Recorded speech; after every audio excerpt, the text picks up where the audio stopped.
한국 영화계의 활기가 좀처럼 되살아나지 않고 있습니다. 올해 국내에서 개봉한 한국 영화 중 손익분기점을 넘은 작품이 5편에 불과한 것으로 나타났는데요. 침체가 깊어지고 있는 한국 영화 시장, 연말 특수를 맞아서 반등할 수 있을까요? 네, 김효정 영화 평론가와 함께 이야기 나눠보도록 하겠습니다. 어서 오십시오. 안녕하세요. 네, 안녕하십니까. 요즘 한국 영화계에서는 한치 앞을 내다볼 수 없는 게 흥행이다 이런 말이 나올 정도입니다. 그만큼 흥행이 어렵다는 건데 보니까 실제 올해 손익분기점을 넘긴 한국 영화가 5편 정도라면서요. 안타깝지만 여태까지 개봉한 상업영화 기준, 그러니까 네. 독립영화는 제가 제외하고 말씀드리면 그렇습니다. 범죄도시 3, 밀수, 콘크리트 유토피아, 잠 30일이 지금 말씀하신 그 5편에 해당되는 영화들인데요. 네. 이 중에서 범죄도시만 좀 대흥행이라고 할 수 있을 것 같고, 콘크리트 유토피아 같은 경우는 384명을 기록했어요. 그러니까 손익분기가 400만 명이니까 사실상 도달이라기보다는 근접했다라고 할 수 있을 것 같은데, 또 이 중에서 30일과 잠 같은 경우는 네. 40억에서 60억 제작비에 해당하는 굉장히 저예산 영화들이거든요. 네. 그래서 앞서 언급한 영화들과는 수익 스케일이 다르죠. 그러니까 전반적으로 현재 매우 우울한 상황인 건 사실입니다. 네, 우선은 뭐 흥행을 하지 못하는 거 뭐 여러 가지 이유가 있겠습니다만 한국 영화 관객 수 자체가 대폭 줄어든 영향도 있어 보이거든요. 이게 코로나19 방역 조치가 전면 해제됐는데도 불구하고 지난해보다 관객 수가 줄었다면서요. 일단 뭐 미국의 경우를 잠깐 말씀드리면 네. 팬데믹 이후로 이전의 시장을 완전히 회복하고도 남을 수치를 기록을 했어요. 그러니까 제가 마지막으로 확인했을 때 120%를 회복을 했으니까. 네. 근데 한국의 경우는 점점 더, 그러니까 말씀하신 대로 팬데믹의 위협이 사라진 이후에도 지속적으로 관객 수가 줄었다라는 게 좀 가장 큰 문제고요.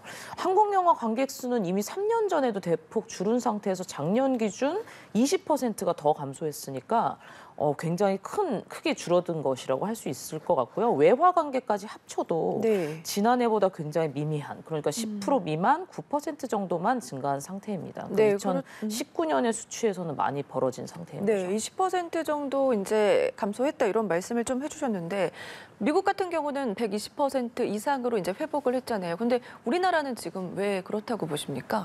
뭐 여러 가지 요인이 있을 수 있겠죠. 근데 네. 지금 많이 말씀을 하시는 게 이제 관람료 인상을 많이 얘기를 하시는 것 같아요. 그러니까 지금 현재 기준 15,000원이고 주말 되면 이제 16,000원, 17,000원까지 네. 올라가는 것 같은데 2019년 기준으로 하면 거의 3,4,000원 가까이가 인상이 된 거니까 오랜만에 극장을 방문하신 관객 입장에서는 굉장히 큰 상승이라고 할 수 있죠. 그리고 생각하셔야 될 게 지금 극장이 입장료만 올린 게 아니에요. 그러니까 매점에 있는 상품들까지 네. 다 지금 일편적으로 인상을 한 상태거든요. 그러니까 전반적으로 예전에 극장나들의 비용이 한 40% 정도가 올랐다고 생각을 하시면 될 것 같습니다. 또 생각하셔야 될 게 또 OTT를 네. 또 우리가 무시할 수 없잖아요. 그러니까 OTT 산업이라고 또 100% 얘기를 할 수가 없는 게 사실 미국이 OTT 산업이 더 큰데 네. 거기는 극장이 또 이렇게 심각하지 않으니까. 근데 저는 제가 생각하기에는 한국 시장 맥락에서 가장 큰 원인은 극장료 인상도 있고 네. OTT도 있겠지만 한국 영화의 좀 전반적인 질적 하락을 말씀을 드리고 싶어요. 그동안 개봉한 한국 영화들이 특히 대작 같은 경우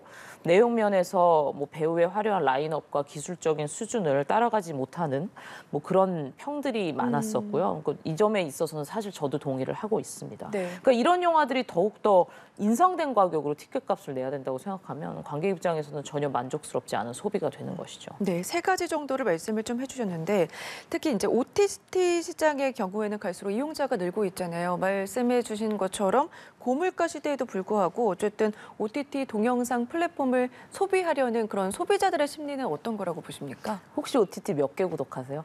저는 엄청 많이는 구독 안 하는데 하고 있습니다. 근데 일반적으로 보면 한 3-4개 정도는 네, 요즘에 맞아요. 하시는 것 같아요. 근데 사실 OTT 비용이 3-4개를 동시에 혹은 그 이상 구독하는 게 아니라면 네. 굉장히 비싼 가격은 아니거든요. 그러니까 요즘에 또 OTT라는 게 영화뿐만이 아니라 예능이나 시사나 뭐 여러 가지 장르를 구비해 놓지 않습니까? 네. 그러니까 이런 상황에서 중간에 끊어볼 수도 있고 또 내 취향에 맞는 것만 골라볼 수 있다고 하면 스트리밍 서비스가 굉장한 우위에 있는 건 사실이죠. 예. 그리고 또 아까 말씀드린 대로 굉장히 만족스러운 극장 개봉 영화가 없었다라는 게 좀 큰 원인인 것 같고요. 그러니까 몇 작품을 제외하고는 대작 영화들 중에 스케일에 비해서 영화가 좀 별로였다라는 호평을 받았던 작품들이 많았었어요. 특히 2023년 올해예요. 네. 그러니까 지난 한국 영화에 거품이 많았던 것도 사실이고, 그러니까 현재 OTT 만족도를 극장 영화가 채워주지 못하는 것도 사실이라서 뭐 소비자 입장에서는 당연히 OTT를 선호할 수밖에 없는 상황입니다. 아무래도 OTT 시작에 소비자들이 눈을 돌리다 보니까 오히려 영화들이 OTT로 따라가는 경우도 생기더라고요. 그러니까 지금 개봉을 말씀을 네, 하시는 네, 네. 거죠. 그러니까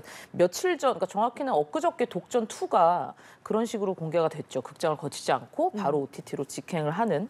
근데 지금 극장 상황을 살펴보면 이게 불가피하기도 하지만 당연한 선택이라는 생각도 들어요. 그러니까 예컨대 최근에 개봉했던 정지영 감독님의 소년들 같은 경우 네. 관객 반응이 나쁘지 않았는데도 그동안 극장 영화들이 워낙 신뢰를 잃었기 때문에 현재 46만, 그러니까 손익분기에 170만 명의 3분의 1밖에 못 미치는 상황이거든요. 그러니까 이런 상황에서 어떤 상업 영화라도 손익분기가 100만 관객이 넘어간다면 극장이 아니라 OTT가 더 안전하게 느껴지겠죠. 근데 뭐 만약에 물어보신다면 저는 모든 영화가 극장이 아니라 OTT가 답이라고는 단언을 드릴 수 없을 것 같은 네. 게 그렇다면 그건 곧 극장의 붕괴고 그렇게 되면 또 공멸을 의미를 하는 거니까 또 생각해 보시면 모든 OTT가 그런 영화들을 다 선택해서 개봉을 할 것이 아니기 때문에 예. 궁극적으로는 그게 답이 될 수는 없고요. 극장 개봉을 디폴트로 해야 맞고 대신 지금도 이미 그런 추세에 있기는 합니다만 영화 제작비가 지금보다 많이 내려가겠죠. 그렇다면 한국 영화를 제작하는 그런 입장에서 봤을 때는 이제 OTT에서 개봉을 하는 게 유리할까요? 아니면 왜 OTT로 이렇게 영화들이 많이 가게 되는 거죠? 그러니까 아무래도 뭐 말씀하신 것처럼 지금 제작비만 회수를 해도 지금 다행인 상황에서 네. 지금 극장이 전혀 그걸 개런티를 해주지 못하니까 OTT를 제일 최우선으로 하고 있는 것 같은데 말씀드린 대로 그게 한 뭐 퍼센트로 따졌을 때는 한 네. 5분의 1 정도밖에 되지 않는다라는 게 가장 큰 문제겠죠. 알겠습니다. 앞서서 이제 영화계 전반적인 질적 하락도 언급을 좀 해주셨는데 어쨌든 뭐 OTT 시장 확산으로 인해서 오히려 K 콘텐츠가 위기에 처했다 이런 지적도 나오고 있는 상황이거든요. OTT의 의존도가 과도하게 높아지다 보면은 K 콘텐츠의 제작 시스템이 흔들릴 수밖에 없다 이런 얘기도 나오고 있는데. 그러니까 이게 굉장히 아이러니한 것 같아요. 불과 몇 년 전만 해도 그러니까 킹덤이나 오징어 게임으로 또 굉장히 또 글로벌리 부상을 하지 않았습니까? 한국 네. 영화가. 근데 그때 이후로 너무 많은 드라마들이 제작됐다라는 게 큰 문제점이었던 것 같아요. 그러니까 넷플릭스뿐만이 아니라 국내 스트리밍, 뭐 웨이브나 티빙 같은 것들도 이 붐에 참여를 했죠. 근데 또 돌이켜서 떠올려 보시면 그렇게 화제가 된 드라마들이 그 이후에 없었어요. 그러니까 뭐 넷플릭스의 더글로리, 디즈니 플러스의 카지노, 네. 뭐 TV의 몸값 정도였던 것 같은데 지금 제가 방금 언급한 수준에 비하면 굉장히 미미한 성과라고 할 수 있을 것 같고요. 저는 전반적인 기획의 문제가 좀 컸다라고 생각을 합니다. 그러니까 네. 앞에 성공 사례를 보고 너무 안이하게 제작에 뛰어들었던 것 같고요. 그러니까 넷플릭스 같은 경우 최근 제작된 드라마들의 기획 부분에 있어서 비판이 컸어요. 그러니까 퀄리티 컨트롤이 지금 전혀 되고 있지 않은 상황이라는. 그리고 저는 이 부분에 있어서는 동의를 하고 있습니다. 그러니까 네. 그만큼 성공 사례에 너무 과신했었고 그렇게 또 성과가 나오지 않으니 이제는 편수를 줄여가는 수순을 지금 밟고 있는 중인 것 같고요. 뭐 정확한 수치를 공개하고 있지는 않지만 전반적으로 한 3분의 1 정도로 지금 줄어든 것 같습니다. 네, 이런 상황임에도 불구하고 극장 침체기를 이겨내기 위해서 영화계는 노력을 계속하고 있습니다. 실제 뭐 재미와 생각할 거리가 같이 있다.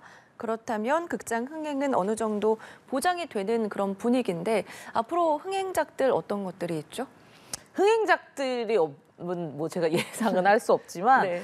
사실은 제가 오늘 너무 우울한 얘기만 해서 좀 죄송스럽긴 합니다. 근데 일단은 이번 주에 개봉하는 김성수 감독의 서울의 봄이라는 네. 작품이 있습니다. 저는 시사로 먼저 봤는데 정말 어마어마한 작품입니다. 기대가 되죠. 네, 강추드리고 싶은 작품이고 제 개인적으로는 2023년 최고의 한국 영화라고 말씀을 드리고 싶고요. 네. 잘 만들어진 수작이니까 꼭 한번 보셨으면 좋겠고 12월에 이제 노량이 개봉을 지금 앞두고 있는데 네. 이 영화가 앞으로 또 그러니까 설례들이 좋았죠. 앞에 네. 두 편이 또 성공을 했기 때문에 기대가 많긴 하지만 이게 문제는 또 다운워드였어요. 그러니까 흥행 성적이 점점 내려가고 있는 중이었기 때문에 이번 영화가 좀 우려가 되기는 하지만 또 배우들의 호연이 돋보이는 영화니까 저는 응원을 하고 싶습니다. 알겠습니다. 네, 오늘 말씀 여기까지 들어보도록 하겠습니다. 지금까지 김효정 영화평론가와 이야기 나눠봤습니다. 고맙습니다. 감사합니다.